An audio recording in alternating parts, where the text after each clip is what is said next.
Texas football rallied for an overtime win in Lubbock. Texas volleyball adds to their win streak, and Game 1 of the NBA Finals is underway.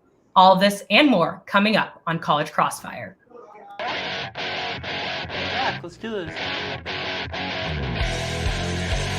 And their men's basketball team needs to stop social distancing themselves from fans. But now it has been overdone to death. Planes don't stop believing. Bye-bye, Bucks. Bye-bye, Raptors.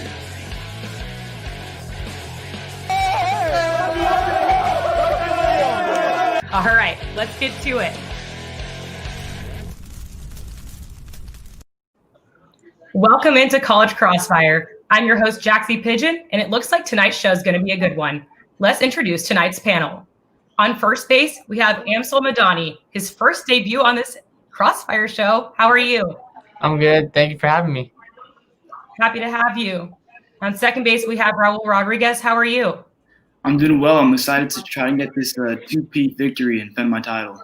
Yes, defending champ. And on third base, we have Henry returning for the first debut of the semester. How are you? Oh, it's great to be back, Jaxie. I really like that intro. I think that was the first time I'd actually seen that intro where I was featured. I'm featured. A great joke I made about Texas basketball. So that kind of hyped me up a little bit. Love it. And before we get started, we're going to award some points to our panelists beforehand. First up, Amsal, you're starting off with an extra point because of your stellar background.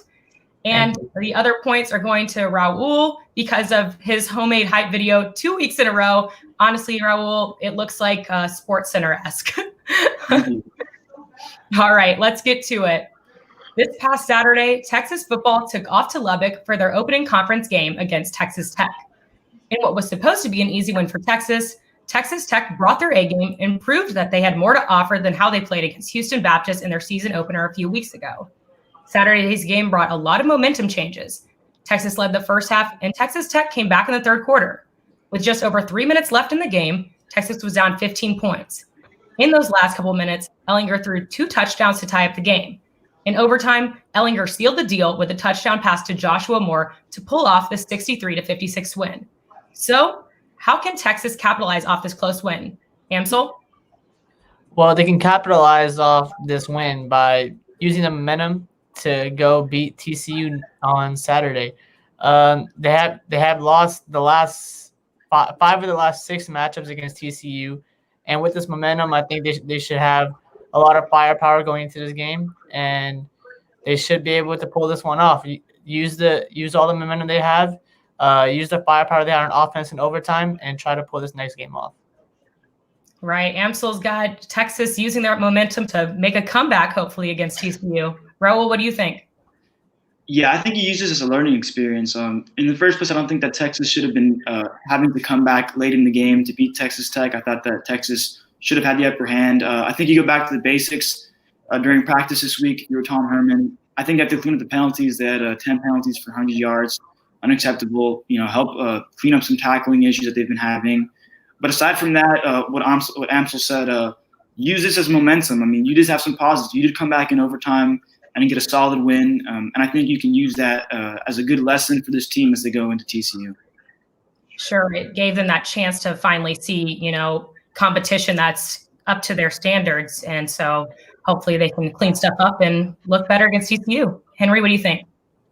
I think the way they can capitalize off this game is now they can take a deep breath and they know they don't have to play with their backs against the wall for the rest of the season. Had they lost this game, the first league game against Texas Tech, a team that they clearly should have beaten, that would have been bad, and they would have had to play with so much weight on their shoulders for the rest of the season.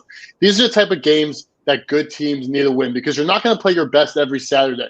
But the top teams in college football, the teams we see in the playoffs every year, they still find a way, whatever it takes. They find a way to win these types of games, even when they don't play well. And Texas, in the past few years, has not found the way to win these types of games. So I think the fact that they kind of looked like a team that was destined for a big run this year, given that they just found a way to get the W, that's how they can capitalize off the win.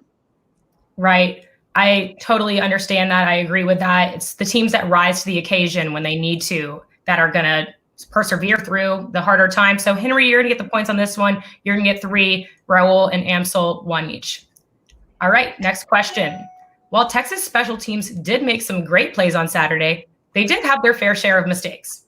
They fumbled a punt for a simple Tech touchdown. They had 1 blocked punt and 1 shanked punt, and allowed Tech to recover an onside kick to add the cherry on top.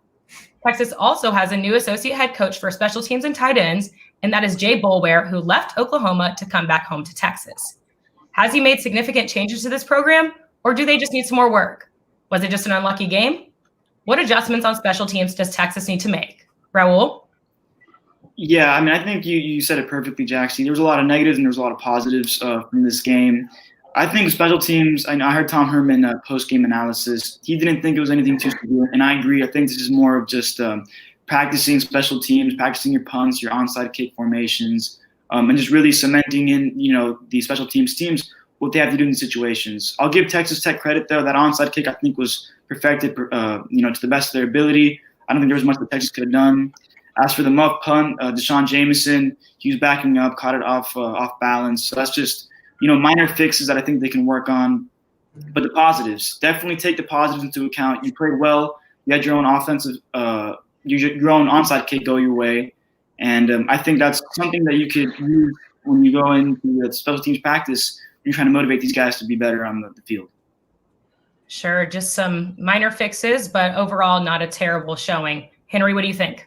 I think what Texas needs to do is I think they have to gather around their field, their 50-yard line one night and set a fire. And they have to all write down their deepest fears in regards to punts, whether they're receiving punts or they're making the punts. Write down your deepest fears on the paper and just throw it into the fire and let them burn away.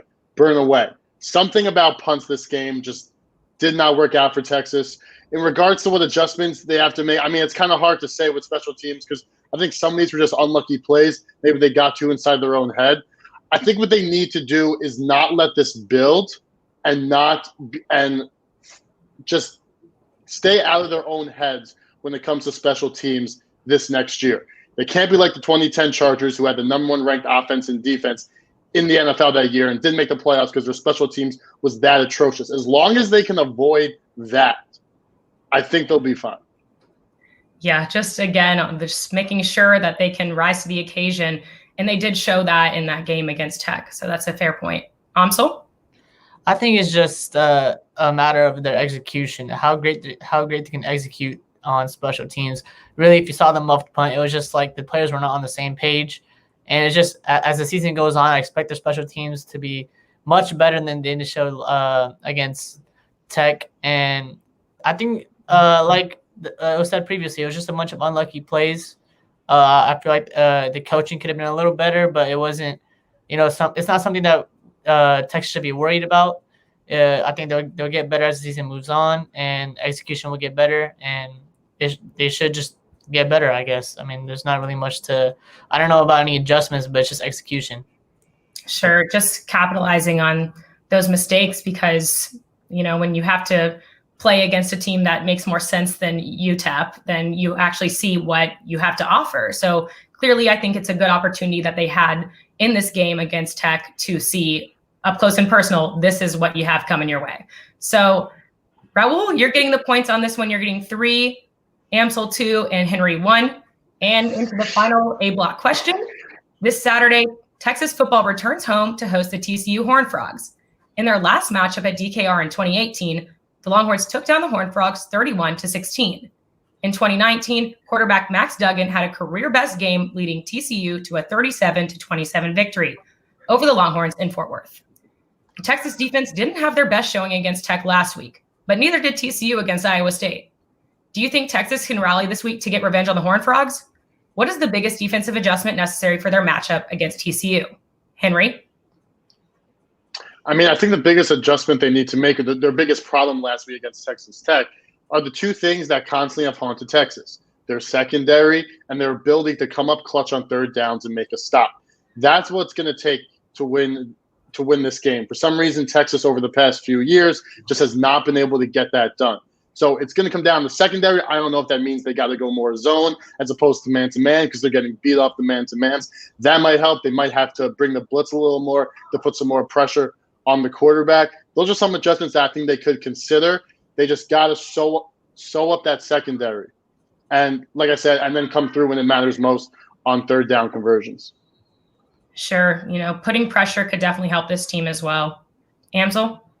I think it's going to be more about the pass rush and the linebackers getting to the quarterback. Last week, TCU allowed 6 sacks to the quarterback. And I think if Texas is able to get to the quarterback quick and force some bad throws from by TCU's offense, I think it would be a great defensive showing. But I think their biggest defense this game is going to be their offense. If they could keep up their high-powered offense and be able to hold the ball for much longer in this game, have better time of possession, they'll be able to pull off this win. Sure, just right up off the bat, put the pressure on the quarterback. And also I like your, suggestion that their defensive power could also be their offense. Good point. Raul? I got 3 things: tackling, and more tackling. The tackling last game was horrible for Texas. And I know it's a problem that they've had, going back to last year. If you look at the facts, TCU scored 3 of their touchdowns that they scored were off of broken tackles. I know, one that haunted Texas fans was that last one before it went into overtime. SaRodorick Thompson broke off that huge run play because they were broken tackles. And I think Texas has to do a really good job of wrapping up, like I said earlier, getting back to the basics. I mean, it's tackling. This is football. TCU did a good job of spreading the ball out last week. If you can just tackle, I think they'll be in a good shape. Right. Just make those tackles off the bat, too. It's just when you come out starting slow, it's not going to help you in the long run. All of you guys are going to get 2 points on this one. And when we come back, the panel discusses Texas volleyball in the NBA Finals. You won't want to miss it.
Sports Show, the premier sports talk show on the 40 acres. We're back.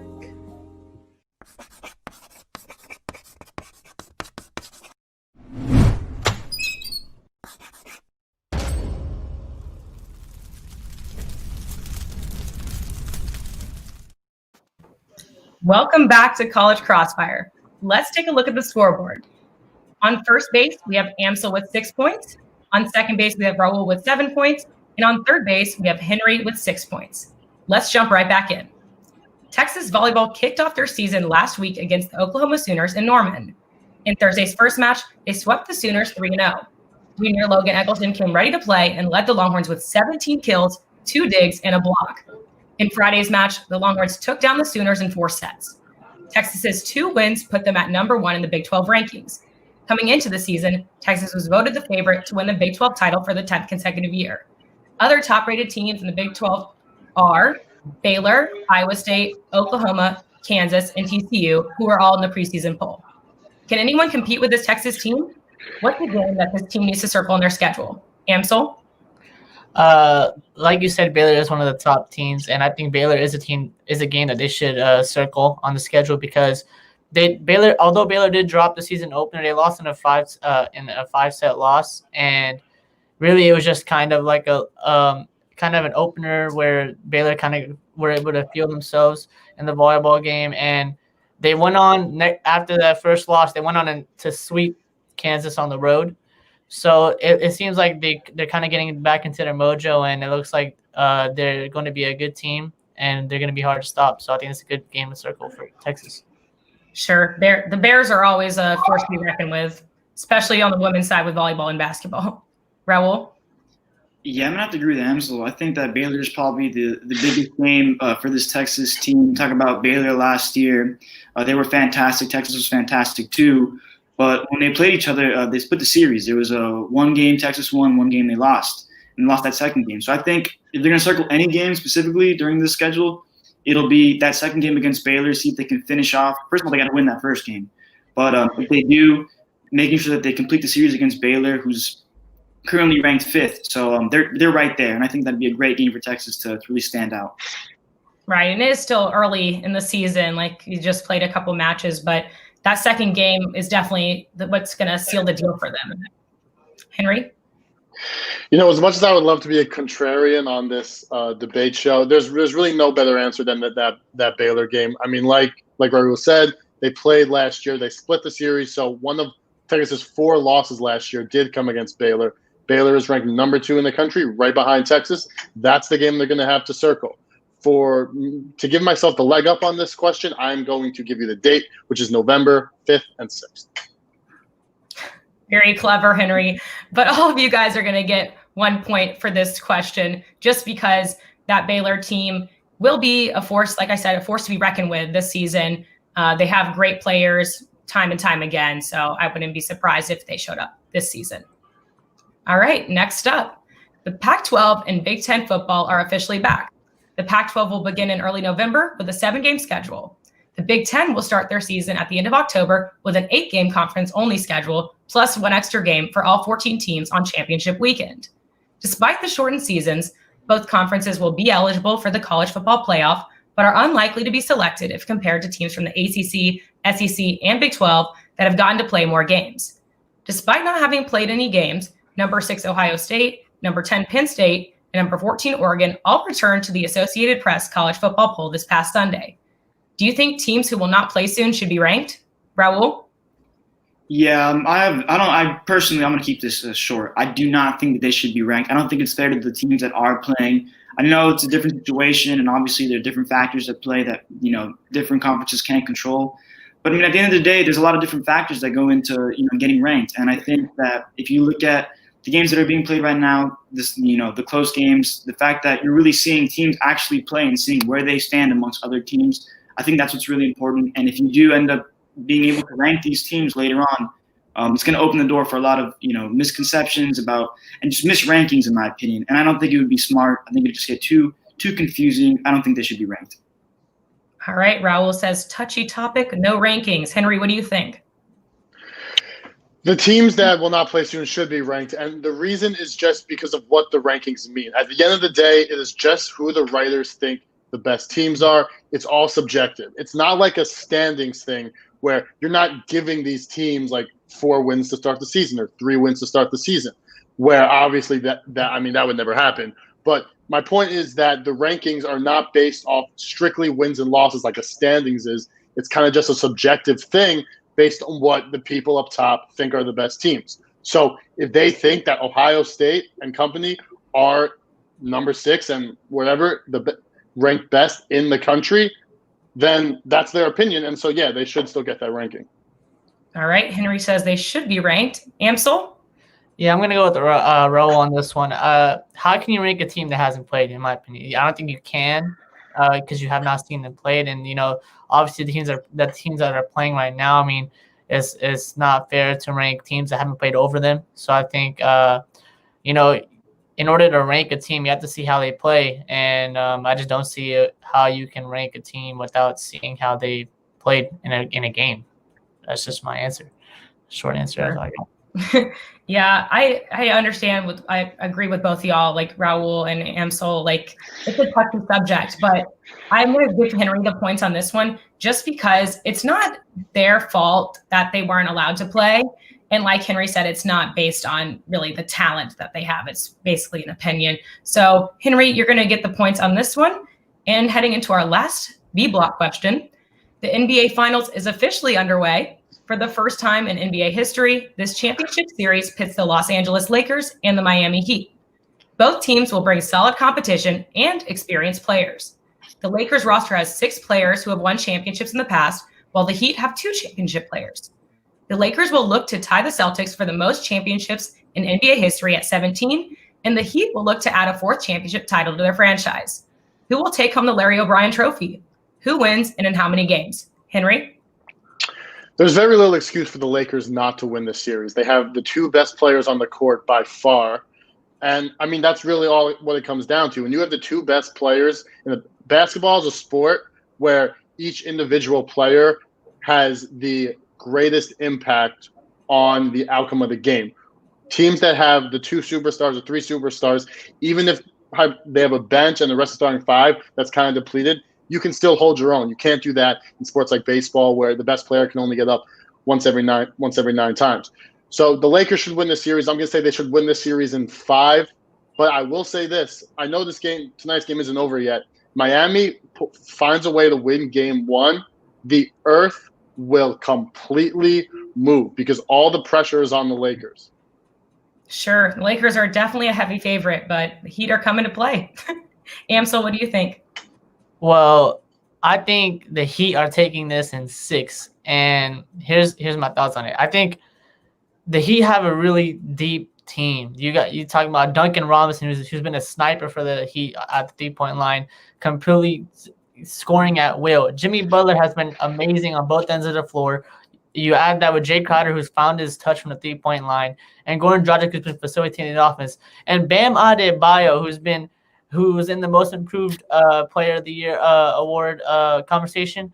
And he has been absolutely amazing on defense and on offense. And I just can't see anyone on the Lakers besides LeBron and AD matching up with any of them. LeBron needs everybody on his team to be a consistent shooter. I know it's going to be hard to stop AD, but Eric Spoelstra is really familiar with LeBron.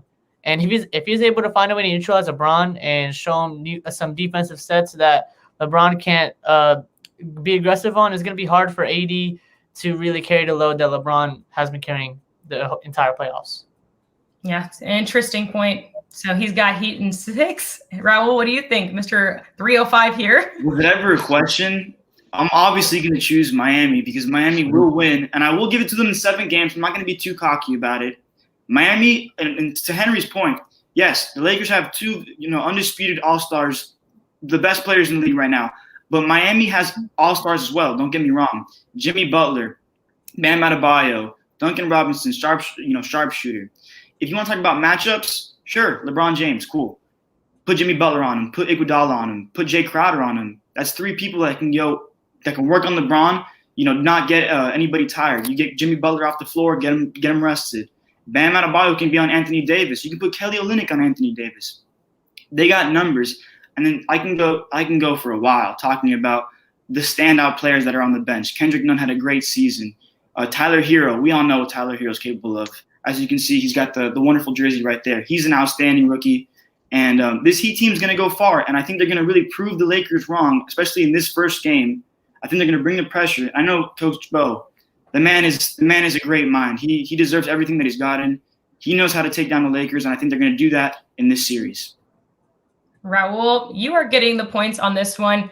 I think Heat in 7 is the perfect number.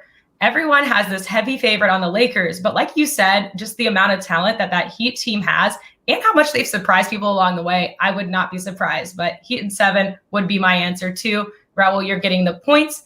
And coming up next, it's Rapid Fire here on College Crossfire. You won't want to miss it.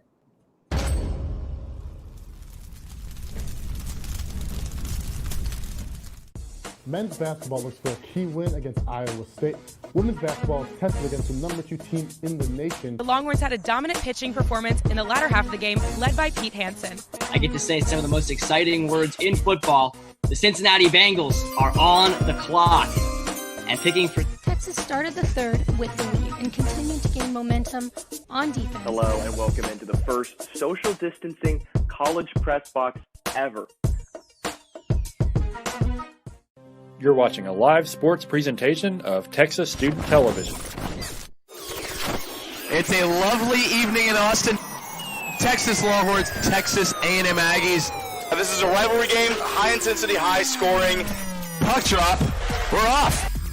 Both of these teams are very fast. Big collision on the wall there.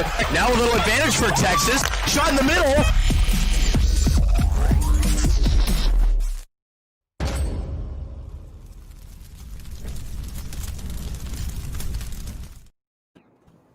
Welcome back to College Crossfire. It's time for rapid fire. In this round, points are worth double, and that means it's anybody's game. Before we jump back in, let's take a look at the scoreboard. On first base, we have Amsal with 7 points. Second base, Second base, Raul with 9 points. And third base, Henry with 8 points. Let's get to it. This past Sunday, the Denver Broncos took on the Tampa Bay Buccaneers at Empower Field at Mile High. For the game, only around 5,700 fans were allowed in the stadium. But that doesn't include cardboard fans. The empty seats were occupied by the entire cast of the TV show South Park. The creators of South Park, Trey Parker and Matt Stone, both are huge Broncos fans, so it's only fitting that the characters made their debut in front of their favorite team. On top of that, all of the cardboard South Park characters had masks on. That being said, which cartoon show characters would you want as cardboard cutouts in the stands? Anyone can jump in. Well, first of all, I knew it wouldn't be long before we showed a TikTok on TSTV Sports, so I'm very happy about that. I mean, what cartoon character do I want? The most obvious answer there is SpongeBob SquarePants. I mean, there's no cartoon character I'd rather have watching a sport and me seeing them watch a sport than SpongeBob, so that's my answer. Henry's got SpongeBob. Who else got a point? I'm going to go with Patrick on here because I feel like he would cheer for any team. It doesn't matter what team that he would be cheering for. I think he should be a good fan in the crowds, because, everybody knows Patrick. Patrick is just a coolest cartoon character, and I think he'll bring a lot of fun in the crowd as a cardboard. Ditzy kind of like a clap when you hear everyone else clapping vibe.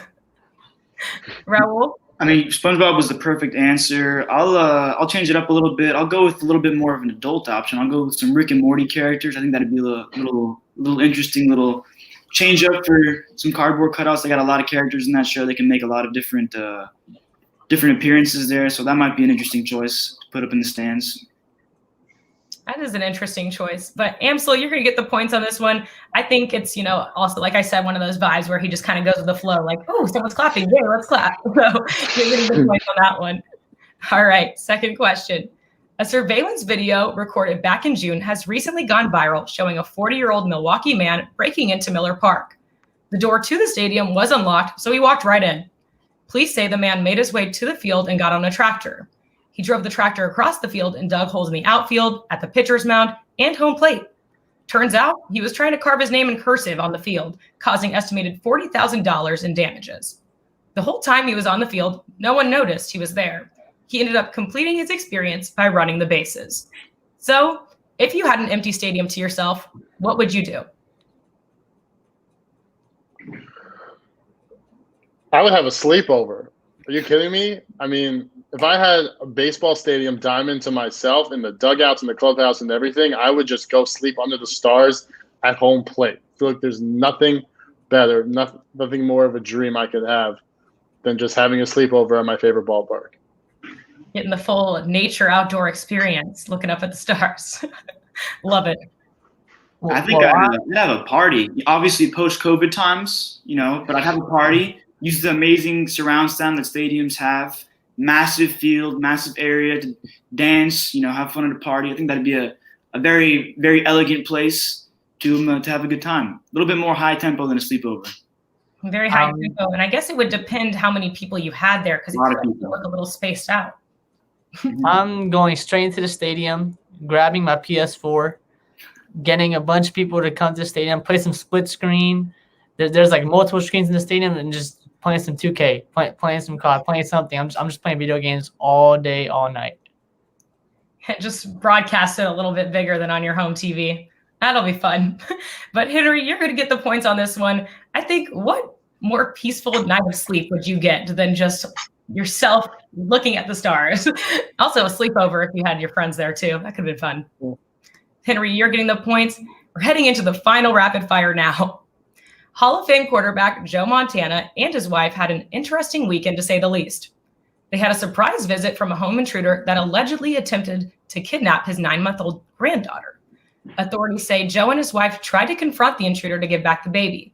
In the end, Joe's wife, Jennifer, pried her granddaughter away from the intruder, and the intruder fled from home and was later arrested.